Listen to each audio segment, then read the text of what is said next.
Je dirais l'éclipse en 1999, qui a été un grand moment au niveau symbolique pour beaucoup de gens. L'éclipse qui a généré des peurs, qui a généré des actes manqués. L'éclipse, ça a été quelque chose de complètement phénoménal. Au moment de l'éclipse, tout le monde avait sa paire de lunettes noires. Moi, je n'avais pas la mienne.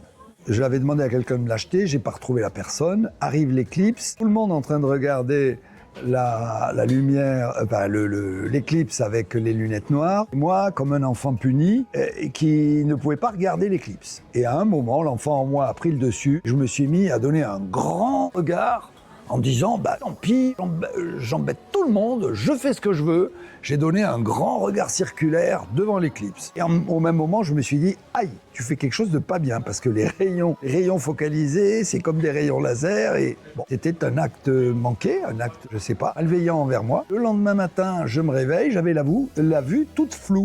Grosse panique, je me suis dit, ça y est, tu t'es bousillé les muscles optiques. Et donc ça a fini chez l'ophtalmo Royan quand même. Il m'a dit, bon, vous avez de la chance, vous y êtes allé doucement, vous n'avez pas trop insisté. Sous 1 ou 2 jours, ça devrait passer. Et la vue s'est rétablie. Bon, ça c'était le premier acte manqué. Et je sais qu'il y a des gens qui, en regardant dans le télescope, tout d'un coup, une des lunettes du télescope est tombée, ils se sont retrouvés à regarder l'éclipse, multiplié par 10. Enfin, il y a eu plein d'actes manqués comme ça. Un ami à moi qui avait très peur de l'éclipse, qui est resté couché pendant tout le temps de l'éclipse. Enfin bon, c'était assez magique.